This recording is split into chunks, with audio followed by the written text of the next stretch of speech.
Déjà, bonsoir à tous. Effectivement, je suis très heureuse de vous retrouver aujourd'hui dans le cadre de la nuit du droit, ou la soirée du droit, ou l'apéro du droit, du coup, puisqu'il est 18h, pour discuter avec vous donc, de sources anciennes qui permettent d'appréhender la diversité des conceptions de la paix, de la sécurité.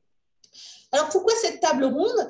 L'intérêt, c'était de combler encore et toujours le manque de diversité de sources mobilisées dans les sciences sociales, parce qu'au-delà de Hobbes, Machiavel, Rousseau, Thucydide, il y a aussi dans le reste du monde des penseurs qui ont réfléchi à ces questions-là.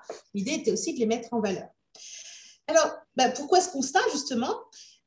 Principalement, pourquoi on n'a pas accès à ces sources? Principalement du manque de disponibilité de ces textes ou références qui sont rarement traduits et plus rarement encore analysés au prisme de leur contribution à l'enrichissement des sciences sociales, du droit en particulier ou de ses concepts.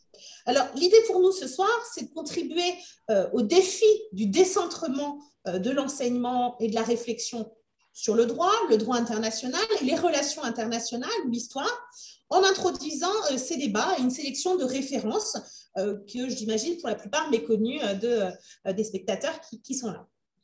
Alors, la majorité des contributions ce soir se réfèrent à la paix, à la justice, et vous le savez peut-être, mais la compréhension, la définition de la paix a beaucoup évolué dans ce qu'on appelle les peace studies, puisque la paix aujourd'hui ne signifie pas simplement l'absence de guerre, la paix négative, hein, mais l'existence d'un environnement global de sécurité humaine. Johan Galtung, qui déjà à son époque, hein, qui était le fondateur du domaine des recherches sur la paix, conceptualisait l'absence de violence structurelle au sein de la société, donc il parlait de paix positive, et il liait la paix à la quête d'une justice sociale, aux facteurs de coopération, d'intégration au sein d'une société. Et donc cette conception élargie de la paix, elle est liée à la justice, à l'état de droit et aux efforts de réconciliation au sein d'une société. Donc, la paix par le droit a fait l'objet, elle, de nombreux travaux. L'argument principal qu'on retrouve, et qu'on ne va pas discuter ce soir, mais pour donner un contexte général, l'argument principal avancé, c'est que l'instauration de règles, d'institutions, peuvent réduire les différends politiques. Et la grande problématique qui revient fréquemment, c'est de savoir si la paix, la sécurité, l'ordre, la justice sont réconciliables. Alors, je ne sais pas si nous allons ce soir y répondre, mais en tout cas, on propose de contribuer au débat et d'en discuter. Donc, ce soir, l'idée, c'est surtout de présenter des sources qui soulignent à la fois l'apport d'une compréhension élargie de la paix, de l'ordre et de la justice, de la diversité des ordres sociaux pacifiés, finalement. Et on va voir que la paix n'est pas nécessairement interprétée de la même façon dans différentes régions du monde, et ce soir d'Afrique en particulier. Mais l'objectif, c'est de comprendre que le décentrement du regard nous permet de voir que d'autres sociétés ont fait face aux mêmes problèmes, aux mêmes problématiques. Comment combiner justice et ordre pour atteindre la paix, l'harmonie, la cohésion sociale? Vous verrez, les réponses peuvent varier. Alors, ce soir, nous avons avec nous des chercheurs qui travaillent sur le continent africain, qui ne sont pas juristes. Donc, tous les juristes, venez pas trop nous taquiner sur les questions juridiques quand même, qui ne sont pas juristes, mais qui sont politistes, philosophes, anthropologues, et dont les regards sont importants justement pour répondre à ces problématiques. Et alors, pourquoi je leur ai proposé qu'on se réunisse ce soir? C'est parce qu'ils ont tous participé à un projet d'ouvrage qui va sortir un jour, Inch'Allah, comme on dit là où je suis. Donc, un projet d'ouvrage sur les approches extra-occidentales de la paix et la sécurité, dont l'un des chapitres porte sur la paix, la justice et l'ordre. Alors, je leur ai proposé de chacun prendre la parole une dizaine de minutes, 12-13 minutes là, pour les embêter, à la fois pour vous présenter cette source, qui peut être un texte ou un concept oral, hein. Donc sa nature, quelle est sa nature, quel est le contexte de sa formulation, éventuellement des controverses sur leur authenticité, sur son authenticité. Et puis parfois aussi l'importance de cette référence dans les usages plus contemporains, parce que ces sources sont parfois encore réhabilitées, mobilisées dans la période contemporaine par des intellectuels ou des élites politiques et parfois aussi instrumentalisées à des fins politiques. On aura l'occasion de le voir. Donc, du coup, ce soir, on accueille Ayrton Aubry, Bonaventure Mveondo, Benjamin Aklock et Adib Bencherif. Et ce que je vous propose, c'est qu'on a, on a 2 heures, mais on va prendre une bonne heure pour que chacun puisse présenter sa source. Et ensuite, on échangera avec le public. On essaiera de challenger un petit peu ces questions-là. Alors, je propose qu'on suive l'ordre que je vous avais indiqué. Peut-être Ayrton, Bonaventure. Moi, je me mets en dernier. Je prendrai le temps qui reste. Ayrton, Bonaventure, Benjamin et Adib. Et bien, du coup, je laisse le floor d'abord à Ayrton Aubry, qui est doctorant à Sciences Po Paris et qui est actuellement donc, au Sénégal et qui a travaillé sur une source dont son commentaire est titré « La justice et l'arbitrage au cœur du récit des origines de l'Empire Wolof ». Ayrton, je te laisse la parole. Bon, merci beaucoup Sonia. Donc effectivement, le texte que je commente décrit les origines de l'Empire Wolof à travers la trajectoire de son fondateur, donc Ndiadian Ndiaye. Le texte que je présente a été recueilli en 1941. En fait, c'est un récit oral fait par Amadou Wade, donc un notable sénégalais, à l'historien Bassirou Cissé, et publié ensuite, quelques années plus tard, dans les bulletins de l'IFAN en 1964. Le récit a été récité en Wolof, mais il a été écrit directement en français. Donc c'est un petit peu dommage, on a perdu quelque chose dans cette mise à l'écrit, mais il y a quelques mots Wolof qui sont précisés dans le texte final qui est dans les bulletins de l'IFAN. Le récit que je commente aujourd'hui, du coup, est un récit des origines, c'est presque un genre littéraire avec ses étapes obligées pour montrer comment un personnage se construit à travers des épreuves et surtout finit par imprimer ses leçons sur sa dynastie, sur le royaume ou l'empire qui le suit. Donc, le récit des origines du Wolof commence par les épisodes militaires de la conquête de l'empire du Ghana par les Almoravides. Donc, pour rappel, la chute de l'empire du Ghana est datée par les historiens de 1076, à la date de 1076, avec la chute de la ville de Koumbi Salé, donc aux mains des Almoravides, après plusieurs décennies d'incursions, de confrontations, de contacts entre l'empire du Ghana et les Almoravides. Et donc la ville chute en 1076. Le récit s'attarde sur un combattant en particulier qui s'appelle Aboubakar Ben Omar. C'est un combattant almoravide dont la femme, Fatimata Sall, est une peule. Elle attend un enfant, donc vous le devinez, c'est le futur Ndiadian Ndiaye, mais Aboubakar Ben Omar est blessé dans la conquête et il doit quitter la région. Avant de quitter la région, il dit à sa femme qu'elle pourra se remarier à l'avenir à une condition, que son époux soit un musulman pieux et sincère.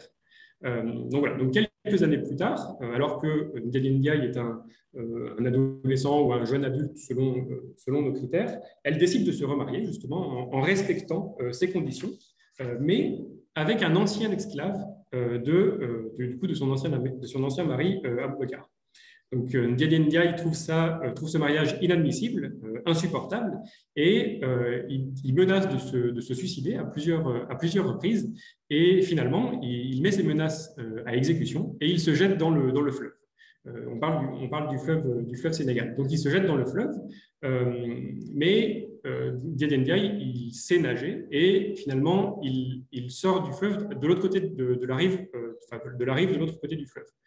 Donc le village entier le croit mort, mais lui sort de l'autre côté et il se laisse dériver par le courant et il fait ça pendant 3 ans où il va vivre par le fleuve, il va vivre du fleuve, donc en se protégeant sous l'eau, en se nourrissant de poissons, en s'habillant grâce aux produits du fleuve comme les algues, etc. Et donc il fait ça pendant 3 ans jusqu'à arriver à une ville, dans un petit village à l'embouchure du fleuve Sénégal. Et c'est là que se produit l'événement le plus important du récit. En fait, il est dit que Ndiaye Ndiaye assiste à une querelle entre des pêcheurs qu'il résout très simplement. En fait, la querelle portait sur la répartition du fruit de la pêche, donc sur les poissons, et alors qu'il ne maîtrise pas la langue des pêcheurs, c'est silencieusement en fait, qu'il va résoudre cette querelle. Donc les pêcheurs rentrent tout à fait ébahis au village, ils racontent ce qui s'est passé et les autres habitants du village sont très curieux, ils veulent absolument capturer cet esprit, ce djinn, ce qu'ils considèrent comme un esprit, pour justement pouvoir résoudre les prochains conflits qui auront lieu dans le village. Donc ils mettent en place un stratagème, ils le capturent sans trop de difficultés, seulement Ndiaye Ndiaye reste mutique. Il ne collabore pas du tout avec les habitants du village, il reste muet pendant une certaine période. Pendant cette période, donc il y a plusieurs stratagèmes qui sont mis en place pour le faire parler, et finalement, il finit par discuter, par prendre une femme dans le village, et finalement par discuter avec les autres.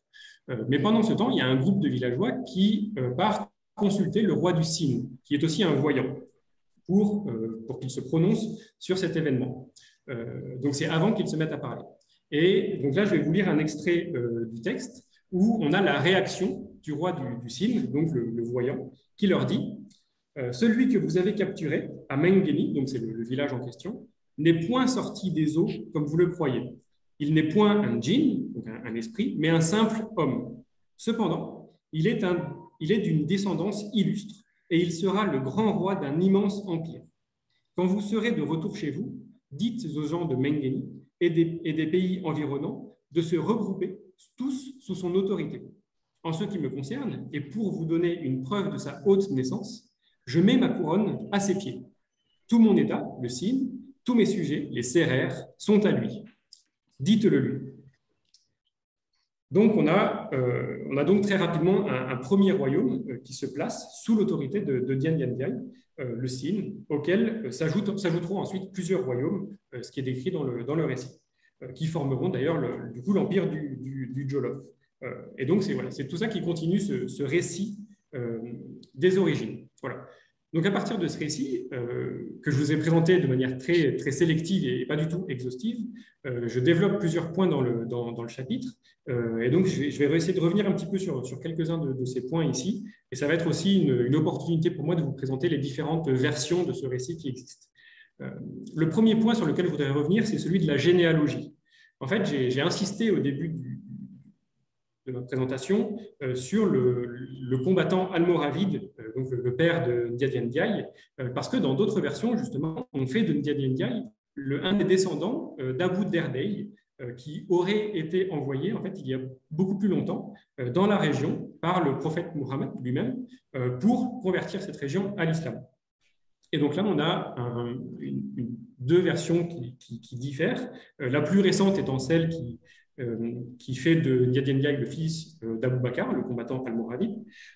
Et donc là, on a un vrai enjeu autour de la généalogie. Et donc, en fait, ça nous informe plutôt des différentes relectures qui ont eu lieu par la suite, en particulier vis-à-vis des relations avec l'islam. Donc, dans le récit le plus récent, celui que je vous ai raconté, on a une proximité avec les Almoravides, mais aussi une volonté peut-être de présenter une généalogie plus conquérante, ou plus guerrière, et moins liée à la conversion proprement dite. Et donc, une des premières mises à l'écrit daterait des années 1770 aussi, donc moment où il était aussi important d'afficher sa généalogie musulmane. Donc, premier point sur la généalogie. Deuxième point sur la personnalité de Ndiaye Ndiaye.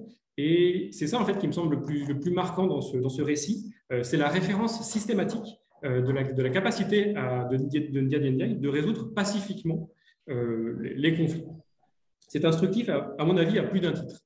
D'abord, ça montre la nécessité d'être capable de transcender les barrières, et en particulier les barrières linguistiques. Ainsi, il ne faut pas oublier que l'empire du Jolof est un empire constitué de 5 différents royaumes.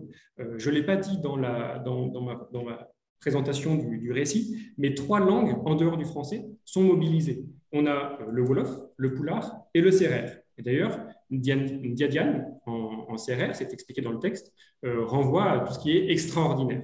Voilà. Donc, on a vraiment l'usage de ces trois langues. Et aujourd'hui, le personnage de Ndiadian Ndiaye est plutôt connu pour avoir unifié le Wolof, la langue Wolof. Et encore un autre point sur la personnalité de Ndiaye Ndiaye, à mon avis, elle nous informe aussi sur la période d'énonciation du récit qui, du coup, met en exergue une légitimité qui repose sur la gestion, sur la capacité à régler pacifiquement les différends, dans un contexte peut-être du coup, de domination coloniale, au moment où ce récit est reconstruit, précisément à un moment où la pacification prend un sens tout à fait autre. Donc là, on a un exemple d'autorité s'appuyant sur la justice et aussi sur la répartition des ressources, avec l'épisode du coup de la répartition des poissons que je vous ai mentionné. Enfin, et du coup, je vais terminer là-dessus avec quelques réflexions sur l'utilité de ce récit pour l'internationaliste. Comme disait Sonia, effectivement, je suis pas juriste. Ce qui est intéressant ici, c'est que c'est une occasion du coup de se dégager des trois empires soudanais qu'on étudie quand même beaucoup plus souvent, qui sont le Ghana, le Mali et le Songhai, et du coup de mieux saisir les réseaux, les dynamiques qui composent le reste de l'Afrique de l'Ouest. Enfin, et j'espère que du coup Sonia me pardonnera ces confessions peut-être un petit peu égoïstes, mais c'était avant tout aussi, c'était aussi un exercice personnel pour moi. C'était l'occasion de me confronter à des sources auxquelles, en tant qu'internationaliste formé à Sciences Po, très basiquement à Paris, etc., ben, voilà, c'est des sources auxquelles je ne suis pas habitué. Donc, c'était un exercice qui me familiarisait avec ces sources. Mais peut-être ce qui est plus intéressant pour vous, c'est que c'est aussi un moyen, je pense, d'engager la discussion avec les historiens. Et il me semble que, en particulier ces 2 ou 3 dernières années, on a un vrai renouvellement de la littérature de la part des historiens sur l'histoire médiévale de l'Afrique de l'Ouest. Je pense en particulier à un ouvrage vraiment impressionnant de Michael Gomez, African Dominion, sorti en 2018, qu'on mobilise peu encore en France, mais qui est déjà très, très répandu aux États-Unis. Et il me semble que les internationalistes, et peut-être les juristes aussi, doivent absolument ne pas rater le coche de ces discussions et du coup les engager, s'y intéresser, etc. Donc voilà, c'était aussi un bon prétexte pour moi pour m'engager là-dessus. Et donc pour finir, c'est plus un point de départ qu'un bilan, ce chapitre. Voilà, je trouvais peut-être qu'il faudrait prolonger avec peut-être d'autres études sur Ndiaye Ndiaye, mais aussi d'autres études sur d'autres personnages plus connus au Sénégal aujourd'hui, comme Coach Barma, comme Nida Teyela, etc. Et c'est mon dernier point. C'est vrai que Ndiaye Ndiaye est finalement peu mobilisé aujourd'hui au Sénégal. On le connaît pour son rôle lié à la langue Wolof, à son unification du Wolof. Mais en dehors de ça, il est très peu mobilisé. Quand je discute avec des gens de Ndiaye Ndiaye, finalement, il est très peu connu. Voilà. Merci beaucoup. Merci beaucoup, Aston. Alors, je te rassure, pour nous, le défi dans le cadre du livre, c'était aussi de trouver, et donc c'était un défi impossible, des internationalistes spécialistes des peace studies ou des security studies avec des connaissances aréales, voire parlant la langue. Donc, clairement, on a eu très peu de cas. Donc, c'est pour ça aussi que là, on a des philosophes, on a des anthropologues. Et l'idée était vraiment que, ce soit un point de départ, comme tu l'as dit. 2, que ce soit pédagogique. Donc, c'était vraiment décentrer le regard et offrir des nouvelles sources aux étudiants. Donc, il y a vraiment cette vision-là. Et de parler entre nous. Je sais que Benjamin avait aussi eu ces questions sur les questions internationales. Et j'ai dit, il n'est pas internationaliste, on ne te le demande pas. On t'aidera sur ces questions internationalistes, mais là, c'est ta compétence d'anthropologue, de spécialiste d'une zone qui nous intéresse. Donc, c'était vraiment de discuter ensemble. Donc, on est tous dans le même cas. Merci beaucoup. Je vois que Ioannis Panoussis, qui est notre doyen de la fac de droit, a réussi à nous rejoindre. J'ai vu après ton message dans la discussion, donc je te laisse la parole si tu veux nous dire quelques mots. Oui, alors c'est pas classique de prendre la parole une fois que le séminaire a déjà commencé, mais en tout cas, voilà, c'est pour vous faire un petit clin d'œil à tous, vous remercier très sincèrement d'être là, à nos panélistes conférenciers pour justement cette table ronde autour du droit d'hier pour réguler la paix de demain, les approches extra-occidentales de la justice. Et dire, si vous le permettez, Sonia, je m'autorise du coup de dire deux mots sur l'importance que revêt la nuit du droit pour nous et cette thématique dans la nuit du droit pour nous. La première chose pour la nuit du droit, on est un des grands petits partenaires du début du Conseil constitutionnel sur la nuit du droit. On était une dizaine, quinzaine d'institutions à l'origine dans la faculté de droit de l'Université catholique de Lille et en particulier notre campus d'ici les Moulineaux à avoir démarré l'aventure. Et on était ravis, parce qu'on rendait hommage à un de nos partenaires fidèles, puisqu'il y a plusieurs conseillers du Conseil constitutionnel qui nous accompagnent depuis des années dans notre aventure facultaire et qui sont toujours présents à ces journées-là. Alors aujourd'hui, on a 2 conseillers sur les 9 qui sont présents sur le campus d'ici des Moulineaux, par exemple dans le cadre d'une série sur les grands débats parlementaires. Donc, cette année, après 2 ans de vache maigre, on a décidé d'être vraiment présent sur tous les fronts concernant la nuit du droit. Et on a décidé de la démarrer en plein jour, la nuit du droit, puisque notre première conférence a eu lieu à 13h30. Et il s'agissait avec les étudiants de retravailler autour de la Constitution et de se projeter, de rentrer dans un exercice prospectif autour de quel texte pour demain, en leur donnant à la fois les codes historiques, les codes juridiques, de la compréhension de l'évolution d'une constitution et les codes liés à la prospective qui leur permettent de dire, voilà, si on refaisait le monde demain, quels seraient les outils qu'il faudrait mobiliser. Ensuite, on a 2 conférences en parallèle, donc une dématérialisée, mais que je mets sur l'île, celle à laquelle vous avez accepté de participer, donc un grand merci, et une deuxième sur le campus d'ici les Moulineaux, comme je le disais, qui s'inscrit encore une fois autour des grands débats, donc avec nos étudiants qui prennent le rôle de grands orateurs. Je me permets là aussi un petit clin d'œil au passé. Notre première séance sur les grands débats, c'était sur l'abolition de la peine de mort.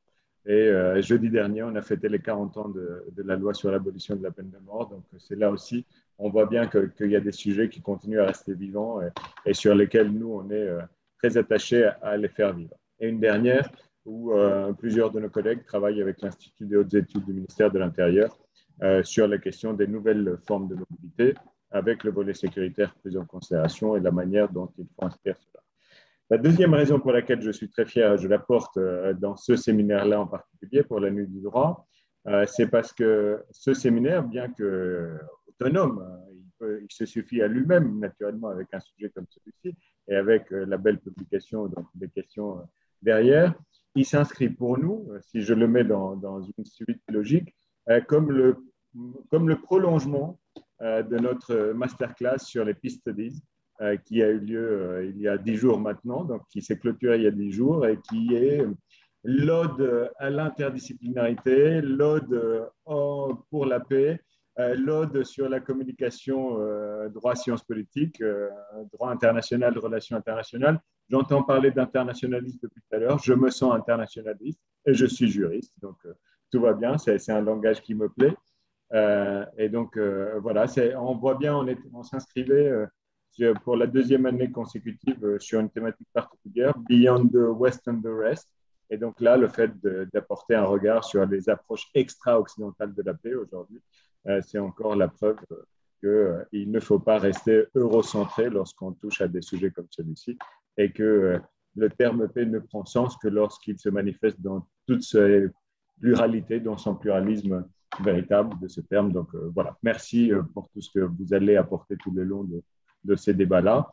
Je pense que j'ai déjà beaucoup trop parlé pour quelqu'un qui s'introduit, qui s'immisce en plein milieu des échanges. Donc, un grand merci, bon débat, amusez-vous bien.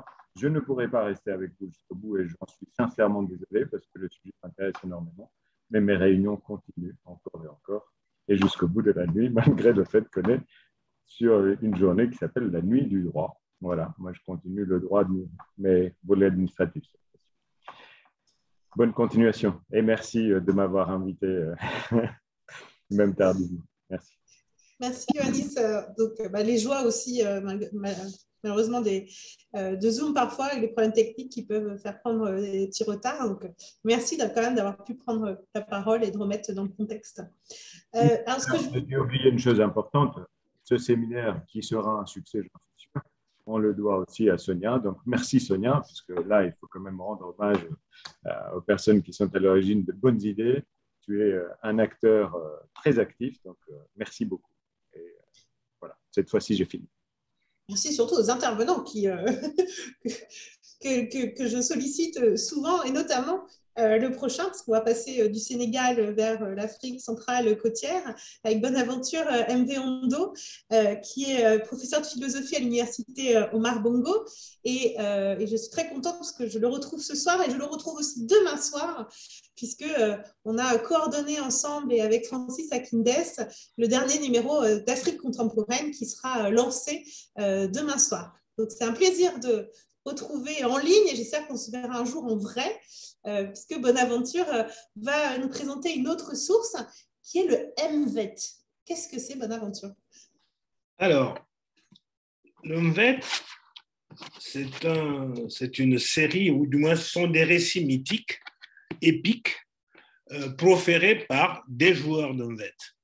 Des joueurs de MVET dans l'espace, je dirais, Sud Cameroun, Congo, Nord Congo, Nord Gabon, Guinée équatoriale. C'est un espace qui est grand et un petit peu au fond sud de la Centrafrique. C'est l'espace, linguistique des Fang, donc peuple Fang.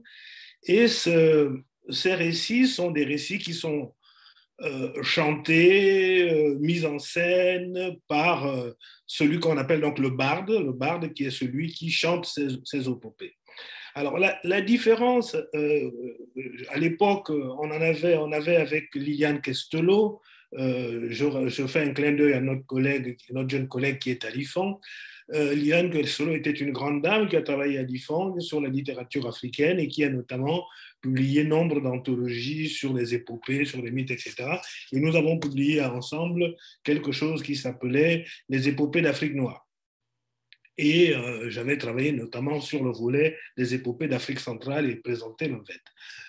Alors, la grande différence que nous avions à l'époque montrée, c'était que, alors que les épopées d'Afrique de l'Ouest étaient au fond des récits qui reposaient sur une histoire qui pouvait être, je dirais, dont on pouvait trouver des repères par d'autres sources, etc., les épopées d'Afrique centrale sont beaucoup plus des épopées de type imaginaire pour mobiliser l'intelligence des populations, mais où les éléments historiques ne sont pas vraiment avérés.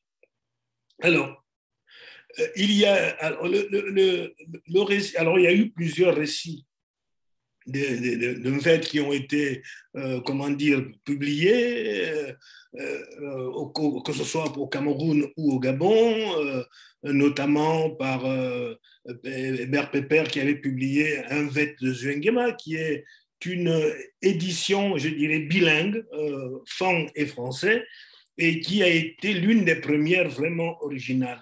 L'avantage de cette version, c'est que celle dont je vous présente, celui qu'il a écrite, lui a été l'élève de ce monsieur, Zuengema, et a été directeur d'école, enseignant, et par ce biais a produit lui aussi des récits de VET en français. Alors, toute sa douleur quand il écrivait ces récits, c'est qu'il disait jusqu'ici le VET a été une parole orale, et que lui, au fond, il fait du VET sur le papier, et que c'était quelque part quelque chose qui n'allait plus tout à fait dans le même sens, notamment en termes de liberté, en termes de figer, je dirais, un récit oral, qui n'était pas, encore une fois, il faut aussi vous dire que la séance d'un VET peut être commencée par là, la séance d'un VET qui se chante généralement dans les villages lors des retraits de deuil, des cérémonies particulières, notamment des deuils d'hommes, etc. Donc, on va chercher un joueur de VET qui arrive et pendant 6 à 8 heures va déclamer son récit. Alors, comment ça se passe? Il ne déclame jamais, pratiquement jamais le même récit. Quand il vient de se présenter, accoutré, habillé avec son instrument, parce qu'il a aussi un instrument qui s'appelle le mvet, qui est une sorte de harpe de harpe sitar, et qui va l'accompagner tout le long de son récit. Quand il se présente, il commence au fond par présenter 4 ou 5 ou 6 grands arguments de récit. Et là, au bout à peu près d'une heure, il demande alors à l'assistance, à la foule, quel est le récit qu'il préfère. Donc, à ce moment-là, la foule choisit un récit et lui recommence. Donc, vous pouvez imaginer une œuvre avec force détail qui est racontée, etc., etc. Alors, de manière générale, ces récits racontent quoi? Ces récits racontent, au fond, les combats interminables entre deux groupes. Ce qu'il a appelé, parce que c'est lui qui a mis cette classification en premier, le peuple des mortels, donc les peuples des mortels, et le peuple des immortels. Donc ces conflits dont vous comprenez très bien, les immortels, c'est le peuple de fer, alors que les mortels sont le peuple de chair humaine, et donc qui est voué à périr, à mourir, etc. Et donc, tout l'enjeu du récit, c'est au fond comment les mortels peuvent ravir l'immortalité aux immortels. Et quand le récit se met en place, donc le récit notamment que j'ai voulu vous raconter, c'est au fond dans un village au fin fond de la forêt, du peuple des mortels, naît un bébé, une dame est en train d'accoucher, et le grand-père appelle donc tous les grands initiés, tous les sages de la zone pour venir au fond participer juste après la naissance du bébé à l'initiation de cet enfant, cette initiation qui est en fait traduite dans le texte comme une sorte de blindage, de lui donner l'immortalité au fond pour pouvoir être capable de représenter ce peuple-là et donc de combattre les immortels. Donc le héros ici s'appelle Ovandumubam. Ovandumubam va donc, dès qu'il est donc initié, par la magie du récit, il devient tout de suite aussi fort, géant, etc. et va donc lancer son combat contre les immortels. Et pour lui, ravir l'immortalité, c'est donc, enlever le fer, puisque le fer est la cause du mal, enlever le fer de toute la surface de la terre. Vous comprenez bien que le fer qui est constitutif des immortels, tout cela va donc poser, les raisons même de la guerre. Cette guerre va donc avoir lieu, je ne vais pas vous prendre tous les détails, et ce qui est intéressant, c'est donc on voit bien comment que la guerre naît au fond d'un équilibre, d'un déséquilibre plutôt constitutif de l'état social. Et comment arriver à la paix? Alors, comment arriver à la paix? Quand on arrive à la paix, c'est généralement, alors il faut peut-être dire que généralement la plupart des récits d'une vête s'achèvent par la mise à mort donc du héros des mortels. Mais ici, ce qui est particulier, c'est que le héros n'est pas mis à mort. Le héros, finalement, par toute une plaidoirie du héros des immortels, on va amener à ce que le héros, finalement, se marie avec une des sœurs de l'immortel et donc, quelque part, participe à l'immortalité et ainsi régler les questions de la paix. Mais ce qui est important ici dans ce récit, c'est peut-être commencer à se dire que, ce récit est une pure fiction. Est-ce que c'est une pure fiction? Dans ce qui est des traditions du Met, on raconte que c'est un des premiers joueurs qu'il ait fait au Yona Dangono, a été quelqu'un qui, au cours d'un combat, a été blessé et était dans le coma. C'est un peu comme le thumos des Grecs, c'est en y revenant, comme quelqu'un qui a vu quelque chose, qu'il a commencé à déclamer cela.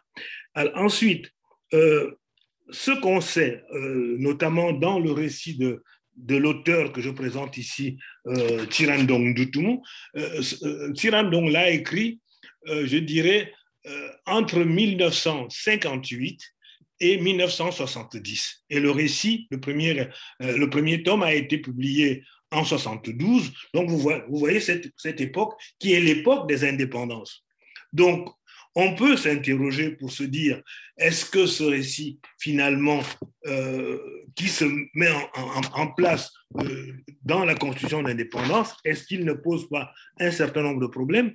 Deuxièmement, quand on sait, par exemple, que le Gabon va subir un coup d'État en 64, on peut s'interroger, et que l'auteur lui-même est un des acteurs de ce coup d'État, il a été emprisonné, etc., etc. Et est-ce que c'était une manière pour lui, au fond, de régler, de proposer un chemin de paix? Toutes ces questions, bien sûr, on peut les poser. La deuxième chose qu'on peut se dire aussi, c'est que au fond, la guerre comme la paix ne sont jamais données de manière définitive, et que il est toujours important, c'est peut-être l'une des raisons du récit, et pourquoi le récit, au lieu d'aller simplement chercher la solution, l'une des raisons, c'est de montrer que tout ceci est une succession d'événements, et que à chaque fois, il faut peut-être réinterroger la trame des événements, réinterroger ce qui meut les acteurs pour essayer d'avancer. Je veux peut-être dire aussi une chose, c'est que ce récit pose aussi un problème qu'on ne voit pas toujours, et qui est peut-être constitutif d'une des difficultés aujourd'hui à bien comprendre peut-être ce qu'on pourrait appeler la sociologie africaine, qui est une sociologie, à mon avis, dont il faut peut-être revoir les paradigmes. Les paradigmes fondateurs, l'ethnie, la tribu, le clan, qui ont été des paradigmes qui ont été jetés dans les poubelles de l'histoire depuis une trentaine, une quarantaine d'années, parce que ces paradigmes, je dirais, n'allaient pas dans le sens de la démocratie, qui était censée être le chemin conducteur de la paix. Et peut-être qu'il faut les repenser au vu de toutes les crises qu'on a eues. Que voit-on quand on regarde cela? On voit à chaque fois, il y a des élections, et puis au bout du compte, qu'avons-nous? Nous avons des violences post-électorales, et nous avons des constitutions bafouées, etc., qui amènent finalement à une sorte d'instabilité. Est-ce que l'une des questions que pose aussi cet auteur, d'une certaine manière, ce n'est-il pas de revenir, je dirais, à des socles constitutifs des sociétés, et non pas avec des paradigmes extérocentrés, comme on pourrait dire, et qui, au fond, voilent ou en tout cas empêchent les choses de se faire. Je dis ça parce qu'en réalité, quelque part, dans le répertoire politique dont on pourrait disposer l'Afrique pour se construire, c'est peut-être que l'Afrique d'aujourd'hui ne dispose pas toujours de toutes les clés, de tous les outils possibles pour permettre finalement de retrouver et de repenser la paix, je dirais, avec ses propres rapports au monde, avec ses propres paradigmes. Voilà un peu ce que je veux dire de ce côté-là. Voilà, merci. Merci beaucoup. En ouvrant en plus déjà les débats, il va déjà y avoir des questions. Il y a déjà des questions qui sont arrivées, on va les garder pour la fin, mais merci beaucoup pour cette vision assez globale aussi à la fin. Je remercie Léonard Colomban-Pétain qui est présent, que j'ai monté en panéliste, qui a participé aussi à l'ouvrage, mais pas dans ce chapitre, donc on ne l'a pas invité. Non, il est là, mais il est dans un autre chapitre, donc c'était moi sur ces questions-là, mais merci d'être là et de ta solidarité et fraternité avec nous. Je vais passer la parole à Benjamin Acloque et je vais faire en même temps le PowerPoint. On va repartir dans l'ouest saharien et Benjamin va nous présenter un commentaire sur un texte qu'il a titré « Se préserver du pillage dans l'ouest saharien de la légalité de la Moudara ». Tu me diras si je prononce bien. Bon. Ok. Et je vais partager. Bien sûr, c'est le moment. Moi, je ne l'ai pas ouvert. C'est le moment.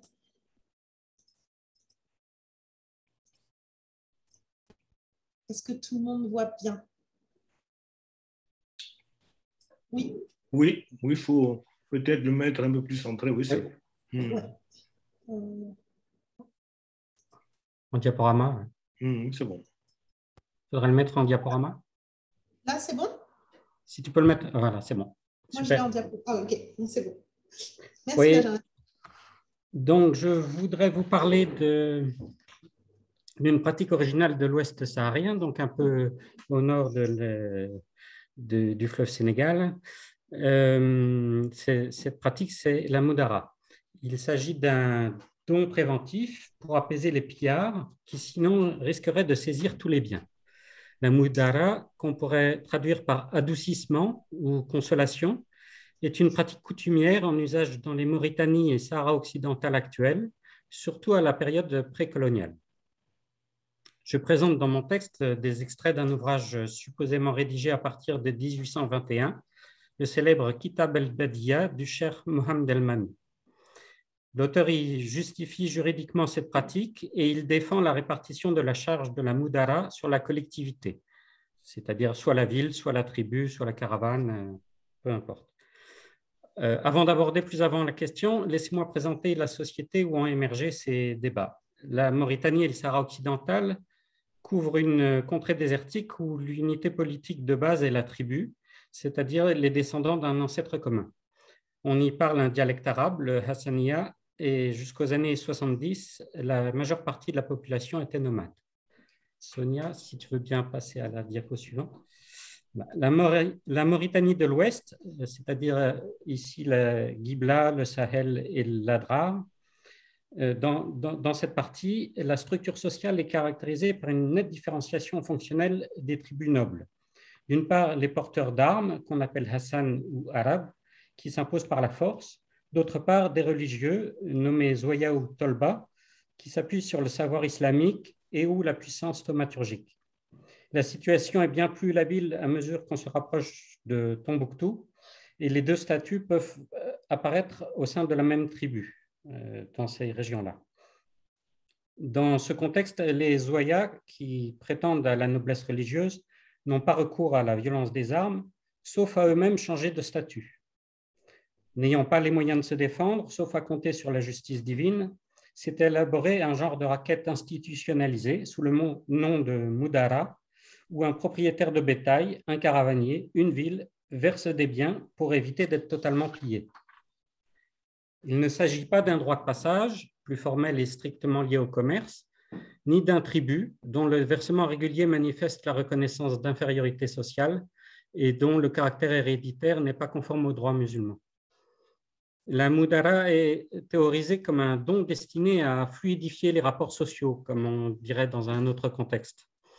Pour nos groupes religieux, il n'est pas tout de s'en acquitter, il faut s'en assurer la légalité islamique et en discuter de ce même point de vue la répartition de la collecte. Aussi, est-ce un thème qui revient dans nombre d'écrits juridiques de l'Ouest saharien depuis le XVIe siècle et les premiers avis juridiques qui nous soient parvenus. Si tu veux bien passer à la diapo suivante.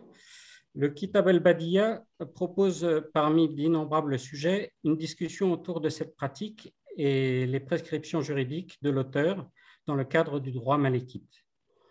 À rebours de la frilosité interprétative de ses contemporains, sans le revendiquer ouvertement, le cheikh Mohamed el-Mami se risque à l'interprétation juridique, l'ijtihad. L'exercice est périlleux puisqu'il expose à l'accusation d'hérésie. Le Kitab el-Badiya, le livre dit désert, est un ouvrage qui renoue avec cette tradition de l'ijtihad. Partant du principe que les conditions d'existence matérielle, c'est-à-dire le nomadisme, la précarité de la vie, et politique, l'absence d'État, les extorsions permanentes, la loi du plus fort, rendent impossible l'application stricte des normes juridiques élaborées dans les villes méditerranéennes. Le cheikh Mohamed el-Mami y propose une réflexion sur les pratiques à adopter pour être le plus conforme possible aux principes juridiques. Il s'agit d'un corpus de règles qu'il étaye par des références à des fuqaha, des juristes, issus d'un large champ intellectuel, pour l'essentiel malékite. Il s'inscrit ainsi dans une vaste tradition et y apporte sa contribution originale. C'est un bon exemple des possibilités plastiques de la charia face aux contraintes de l'espace et du temps. Si tu veux bien passer la diapo suivante. Très célèbre dans la Mauritanie d'aujourd'hui, le cheikh Mohamed El Mami, qui est né certainement en 1787 et qui est mort en 1865, l'est avant tout pour cet ouvrage qui s'attelle à mettre le droit musulman en contexte. Or, à l'époque de la rédaction, supposée débuter en 1821, cette époque est celle où émerge au sud, dans les territoires du Fouta Toro, ici le 4, ou du Fouta Djallon, le 3. Dans ces régions donc, apparaissent des théocraties musulmanes dirigées par des almamis, imams en poulard, desquels le cheikh tirera son surnom d'El-Mami. Au nord, la dynastie alawite est à la tête d'un sultanat à Marrakech depuis 2 siècles. Et donc le vaste désert qui les sépare est un entre-deux, une terre sans maître, sans autre pouvoir que quelques modestes et instables puissances supratribales que l'on nomme émirats. Les tribus de culture guerrière, qui y sont prépondérantes, n'ont pour toute légitimité que la force aux yeux des autres groupes nobles que sont les ouayas. Ces derniers, qui leur versent parfois des redevances, se voient comme dépositaires de la religion, du savoir lettré et du pouvoir surnaturel. La tribu à laquelle appartient notre auteur est El Barikalla, partie d'une confédération de Zouaya qui, à la fin du XVIIe siècle, avait instauré un imama éphémère dans la Ghibla sous la direction de Nasser ed-Din. C'est donc le 1 ici sur la carte. Son propos, hanté par cet âge d'or, détruit par les Hassan, prend acte de l'impossibilité de faire régner la charia dans toute sa rigueur. Débattu par les oulémas, le Kitab al-Badiya reste aujourd'hui une référence incontournable, y compris à la télévision mauritanienne, lorsqu'est abordée la question des fondements du droit ou celle de la théorie des fatwas. Il n'est pas enseigné dans les mhadras, qui sont d'un niveau plus faible, mais étudié par les muftis, donc ceux qui éditent des édits juridiques, pour ses innovations théoriques, surtout depuis la fin des années 80, et a donné lieu à de nombreux travaux universitaires. Sa première édition imprimée a eu lieu en 2006 et on en connaît plusieurs autres depuis. Les juristes mauritaniens étant réservés sur la pratique de l'ijtihad, il n'a pas eu de suite directe. Surtout, son objet, établir un corpus juridique en l'absence de pouvoir de type étatique, capable d'exécuter les décisions de justice, n'a plus de raison d'être dans la République islamique de Mauritanie contemporaine, où l'on pratique le droit positif, qui reconnaît en outre depuis 80 la charia comme source. Parmi les notions originales développées dans le Kitab al-Badiya, la Mudara est centrale. Elle est mentionnée 21 fois. Je me contenterai de donner quelques éléments fournis par le cheikh à l'appui de son développement. La plus ancienne référence à la Mudara date du XVIe siècle. Elle est rapportée dans un recueil d'avis juridiques un siècle plus tard et citée à son tour par le cheikh Mohamed El Mami. Il s'agit d'une fatwa qui enjoint à titre d'obligation religieuse les habitants de la ville caravanière de Ouadane, en Adrar, à chacun se cotiser pour rassembler la Mudara. Je cite. J'ai vu une consultation juridique donnée par le cadi d'Ouadane qui rend la Mudara obligatoire pour tous les résidents d'Ouadane, autochtones comme étrangers, et tous ceux qui s'ajoutaient à eux. Celui d'entre eux qui ne s'en acquitterait pas est contraint à le faire par la force et en vend ses biens pour le faire en vertu de la charia, et ceci ne fait aucun doute. Le jugement de ce cadi est vrai et juste.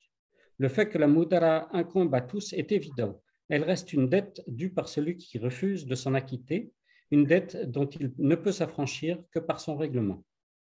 S'il ne s'en acquittait pas, tous les musulmans seront ses accusateurs le jour du jugement dernier, chacun d'eux ayant une part de droit dans ce qu'il doit. Et c'est donc la position qui est défendue par notre cheikh. La diapo suivante, si tu veux bien. Par ailleurs, ouais. Je crois que c'est la dernière. C'est la dernière. Elle n'a pas été... Ah, c'est bon, ce qui bloquait. Ah, voilà. C'est bon. Voilà. Par ailleurs, donc, le cheikh Mohamed El Mami reconnaît l'existence de cadis compétents et honnêtes, mais dit que sans pouvoir central, leurs jugements ne peuvent être appliqués. Le cheikh fournit dans un texte complémentaire, le Jouman el-Badia, un exemple qui le touche de près. Il fait référence à un différend qui avait opposé sa tribu, les El Barikalla, dont on voit le territoire ici, à des tributaires à propos de leurs troupeaux. Les détails ne sont pas fournis, mais il est vraisemblable que ces tributaires avaient quitté la tutelle des Barikalla pour venir auprès de la tribu puissante du Tagan, ici tout au sud-est, auprès du Tagan, alors que les Barikalla revendiquaient la propriété des troupeaux. La chefferie du Tagan avait fait mine d'approuver le jugement qui avait donné raison aux Barikalla pour s'empresser de les piller juste ensuite. Les Barikalla s'étaient alors résolus à partager le troupeau pour ne pas le perdre totalement à titre de Moudara. Le cheikh reconnaît qu'il y a pu y avoir à d'autres moments des autorités centrales suffisamment fortes et attachées à la justice pour assurer la sécurité des biens. En ce cas, il le dit, la Moudara perd son caractère obligatoire. Mais il met en garde contre la volonté de mettre dans l'immédiat un imam bien guidé au pouvoir. Les risques de guerre civile sont trop grands. Cette position du cheikh ne manque pas d'étonner, puisqu'il est connu pour avoir appelé à l'instauration d'un imam. Sans doute y voit-il un horizon à atteindre, mais que l'occasion d'un tel conflit de propriété comporte trop de risques d'affrontements sanglants pour être favorable. Nous pouvons noter que le dernier exemple de pouvoir théocratique en Mauritanie au XVIIe siècle, dont on parlait avant, est présumé avoir sombré dans les affres de la guerre civile pour un conflit autour d'un prélèvement de zakat, l'impôt religieux. Le cheikh fait référence à ce pouvoir et à sa chute, et c'est certainement la raison de sa prudence. Dans l'attente de l'émergence de l'imama, la Moudara est un moindre mal et s'impose comme tel. En habillant légalement de générosité l'extorsion, les Oya conservaient à leurs propres yeux à la fois rang et statut. En outre, avec la Moudara, ils entretenaient la paix et le bon voisinage, valeurs musulmanes primordiales. En m'intéressant à ce sujet, j'ai envisagé que la Moudara est aujourd'hui un regain de faveur dans le nord du Mali actuel, où la défaillance de l'État central et l'existence de groupes armés divers auraient pu avoir réactivé ce droit adapté à la situation du moment. Mais il ne semble pas, même si les informations qui proviennent de ces régions sont parcellaires. La Moudara n'y était pas une pratique en usage traditionnellement. Au XIXe siècle, des figures religieuses des Kunta, qui est une tribu religieuse qui porte les armes, y avaient l'ambition d'y être les arbitres armés et donc d'imposer la charia dans toute son étendue. De même, aujourd'hui, les salafistes prélèvent exclusivement un droit de protection coranique, le kharaj, sur ceux qu'ils considèrent comme non-musulmans. Reste à savoir comment ces derniers qualifient cette extorsion. Je vous remercie. Merci beaucoup, Benjamin. Et c'est vrai que c'est intéressant aussi de se poser la question, voilà, de poser l'hypothèse de cette réactivation si le contexte ressemble au contexte originel. Donc, merci à toi de nous avoir partagé ces recherches.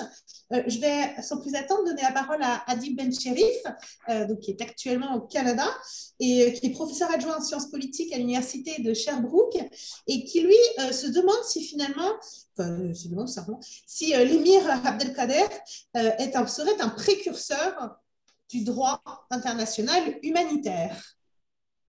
Adib, je pense que tu as le pouvoir pour partager. Oui, je vais partager mon écran. Merci beaucoup, Sonia, pour l'invitation. Et puis, si j'arrive à partager mon PowerPoint un instant. J'ai beaucoup apprécié passer après une présentation ancrée sur la Mauritanie et le Sahara occidental, du fait que je travaille sur les communautés nomades et que je voyais des résonances vis-à-vis du nord du Mali. Mais aujourd'hui, je fais un petit écart et je me focalise davantage sur une figure algérienne, l'émir Abdelkader. En tout cas, elle est algérianisée maintenant, elle est visualisée dans un imaginaire algérien. Donc rapidement, pour donner quelques contextes de l'émergence de la figure de l'émir, nous sommes dans le post-débarquement des troupes françaises à Sidi Fredj en 1830. date dans l'imaginaire national algérien, qui constitue le point de départ d'une colonisation qui n'est pas encore une colonisation en fait, puisqu'il s'agit simplement de troupes coloniales qui viennent, troupes françaises qui viennent dans un schéma punitif, punir le dey de la régence d'Alger, suite à des différends et à des enjeux que l'on abordera une autre fois. Et donc, à l'issue d'une bataille assez courte, la régence d'Alger, l'Empire ottoman, en fait, s'écroule, en quelque sorte. La souveraineté ottomane s'évanouit et on se retrouve à regarder un territoire, donc qui a une souveraineté très fragmentée. Il y avait une partie qui était, surtout en zone urbaine, à travers les grandes villes du littoral, contrôlées par les Ottomans, mais il y avait plein d'autres réalités à l'intérieur de cette Algérie qui étaient des souverainetés tenues par des tribus, par différentes entités, et donc le pouvoir était extrêmement fragmenté. On est dans ce contexte-là. L'émir Abdelkader devient émir en fait en 1832 lors d'une assemblée des tribus de l'Ouest du côté de l'Oranie, d'Oran, et donc on lui accorde ce titre pour mener le djihad au sens classique du terme, un djihad donc d'ordre défensif contre un envahisseur. La résistance de l'émir Abdelkader dure 15 ans, donc de 1832 à 1847, c'est l'une des résistances de longue durée. Et ce qui est intéressant avec cette figure de l'émir, c'est qu'il y a d'abord plusieurs batailles qui l'emportent, mais aussi 2 traités de paix avec les militaires français représentant donc l'autorité française sur place, le traité de 1834 et de 1837. Et dans ces traités est consacrée plus ou moins la capacité de l'émir à structurer un proto-État, ou en tout cas à gouverner. Il est reconnu comme une sorte de gouverneur. Et donc, il va structurer une sorte de proto-État que l'on pourrait qualifier de théocratique, car il utilise surtout des lettrés versés dans la religion, mais avec des fonctions régaliennes classiques, des hôpitaux, des écoles, une administration centrale, etc. Donc, il y a vraiment cet enjeu de structurer un territoire qui n'apparaissait pas avant, au-delà des régences ottomanes sur le littoral au niveau des villes. Ici, il y a une vraie ambition d'harmoniser en quelque sorte un territoire, même sur le plan juridique, une administration et une manière de gérer un territoire. C'est pour ça que dans l'imaginaire algérien, c'est le père fondateur en quelque sorte. Et après sa reddition, donc il a ce temps guerrier résistant, il aura une vie de mystique en Syrie, ce qui révèle en fait un personnage particulier qui est versé dans une pensée philosophique, théologique, humaniste, dans un questionnement permanent du sens, en même temps qu'il est un politique au sens classique. Mais lui se reconnaissait plus comme un soufi et comme une forme de mystique. Donc nous sommes dans une figure intrigante, un peu un mélange des genres. Donc, une image assez célèbre de l'émir Abdelkader. Alors, je vous l'ai dit, il est considéré comme le père fondateur de l'État algérien. L'historien Benjamin Stora, pour coller à l'actualité avec les enjeux de la réconciliation Algérie française qui sont plus que jamais d'actualité, je suppose que ceux qui ont vu ce qui se passe dans l'actualité ont bien vu qu'il y a beaucoup de réactions de part et d'autre. Donc, Benjamin Stora a énoncé cette figure comme une figure qui a un potentiel de réconciliation nationale, car quand il s'est rendu aux Français, il a été emprisonné pendant des années en France, alors qu'on lui avait promis immédiatement de l'envoyer à Damas, en tout cas qu'il puisse mener l'exil qu'il voulait dans un autre pays. Il allait être emprisonné pendant des années. C'est Napoléon III qui va finir par tenir parole et permettre à l'émir de s'installer à Damas, avec Napoléon III qui l'admirait tellement qu'il voulait en faire une sorte de roi arabe pour affaiblir l'Empire ottoman dans la région. Donc il y avait même une ambition politique derrière l'amitié qui allait se lier avec Napoléon III, et l'émir Abdelkader a refusé de faire partie à nouveau de l'échiquier politique et a considéré que sa seconde partie de vie allait être mystique. Donc on est en face d'une figure intéressante, car même dans le dialogue algéro-français, l'émir Abdelkader a même écrit une lettre à la France, aux Français, qui a été traduite, mais que je ne pouvais pas utiliser car elle était plus dans un propos philosophique, qui invitait à un dialogue civilisationnel, mais en soulignant l'avantage technologique, en félicitant l'Occident pour ses progrès technologiques, mais en le questionnant sur son absence de réflexion philosophique, au sens religieux, et poser le questionnement. Donc, une figure de dialogue. Donc déjà, ça pose la table.